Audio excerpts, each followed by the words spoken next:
Well, in a world of the game industries, it's quite an interesting time. 2023 has been a year for gaming that's kind of for the record books. Not so much of how many games were sold or how many blockbuster titles have come out, but really how much money is being spent. In a world now in 2023, we're looking at $300 billion spent on gaming, and many titles hitting the $1 billion rake-in target when they're on mobile phones and games. But when it comes down to video games, who are the winners, who are the losers when it came to the budgets and forward? I know recently I've been talking about Baldur's Gate 3 and how the game seems to not have as many sales that are out there on the market. But today I'm going to look at the top 10 list that has come down, something that I brought up in a few videos ago with the Circana top 10 list.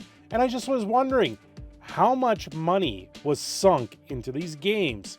Let's take a look. Now, do me a favor, like, share, subscribe, do all those fun things. Leave your comments down below, whatever you want. Call me whatever name you want, because I've heard it all and I will hear it all again, and it does not change anything of the video content here. However, I do appreciate you interacting with the video. I went over this a while ago with the Baldur's Gate debacle that's going on, and I've just come to the realization there is a lot more that we could look at here.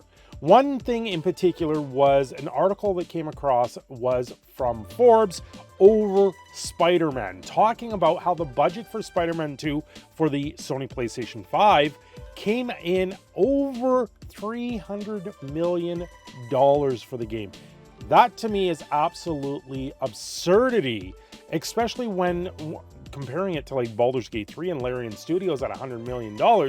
And I gotta sit there and go, why are video games now costing this much money? Like, this is absolutely absurd how much money is being sunk into video games. Now, Hogwarts Legacy reigning at the top of the list for the top selling game of the year, which, you know, I could contest because it seems Zelda is now at 19.8 million copies. But when Hogwarts came out in February, they said 15 million copies were sold within the first month. So going forward, the number of copies that are going out there. And then we also look at things like Cyberpunk, who came out with a DLC, and that DLC has ballooned the game to what looks like north of $400 million for that game, which is just absurd. I don't know how they're making money on these games when you're talking about this much money that they're spending on these games. Hogwarts Legacy at $150 million to make the game is the suggested value, or the suggested budget that they put out there. Sold easily $1 billion, which is an absolute win-win for Warner Brothers in that sense. But then we got a follow-up here where the newer one on here is Call of Duty Modern Warfare 3. It's being suggested the game had a budget north of $300 million, but between the game and marketing for it, they are well past the $1 billion mark for Modern Warfare 3. That's what? That's I read that and I was beside myself. Legend of Zelda Tears of the Kingdom, it's suggested, because Nintendo's kind of tight-lipped on their budgets, but it is suggested that they met the industry standard and stayed mostly on a budget pace at $120 million. Of course, there was Spider-Man. We already talked about that at $300 million. Madden NFL, probably the cheapest game to make out there. We have seen a Madden game come out year after year after year. It probably doesn't cost that much to make a Madden game, but it seems the licensing fees for the game are skyrocketing. And one post that I was able to find for it suggested it was $73 million just for the licensing alone for Madden. But then the game cost under $1 million to make, which is just kind of laughable when it comes down to it. Madden games and like these sports games, they come out with a new version of every year. So there isn't much that they're doing to that. They're taking old code, usually rewriting it a little bit, updating a few models and moving on from the game and say, thanks for the money and pocket the billion-dollar industry that has become. Diablo 4, in the first week, I believe I read that they sold $666 million. You know, Diablo, where they're taking everything demonic and going with it. They ran a contest called the Blood Harvest for a PC that I requested to find out who won the game or won the PC. There has been no response to this. I haven't seen who won this Blood Harvest PC where they actually put human blood in the thing. Absolutely disgusting. But Diablo 4 sold tons of copies. We just don't know what the budget was for Diablo 4. It's kind of hidden, but it's been described as ungodly. Then Call of Duty Modern Warfare 2, they're on this list as one of the top-selling games of 2023. I find that very hard to believe because now you have a game that came out last year. You have Modern Warfare 3 that came out this year, continuing that cycle. But Modern Warfare 2 was suggested to have a $250 million budget, and then they end up on the top 10 list. That's absolutely absurd. Star Wars Jedi Survivor, this budget was very difficult to find out there. It is suggested about 60 million, and them coming up above Starfield, you know, for a game that seems to be rushed out there, and it didn't go on for this lengthy time where a lot of these other games did. Any of the games that had that 6 to 7 year lead time also had COVID to deal with, so their budgets really did balloon.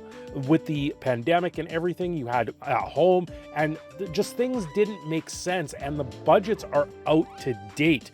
And then Mortal Kombat 1. I can't find any details on Mortal Kombat 1. It's a AAA style title. It's one of the more well thought out games apparently out there. I'm not going to play Mortal Kombat 1 because I just don't see as a fighting game as a award-winning multiplayer game. It's one of those, if I want to play a fighting game, there's a plethora of fighting games out there, and I'm not going to sit there and shell out another $80 for this type of game. I'm in Canada, so the costs for games are astronomical up here. And then Starfield, which is suggesting to be over 10 million sold, even though they ended up on Game Pass. But Starfield has a budget that initially was 200 million, and apparently they blew way past that at 400 million dollars. That's absolutely absurd. So where does this land everything? Well, I'd say Hogwarts and Zelda both at the top of these lists for sales. They're making crap toads of cash. They were able to hold the line on their budgets, and everything else seems to be completely out to date. I guess Star Wars Jedi Survivor keeping it down there at 60 million, but once again, that was kind of hidden. It was a little bit tough to actually decipher what their budgets were.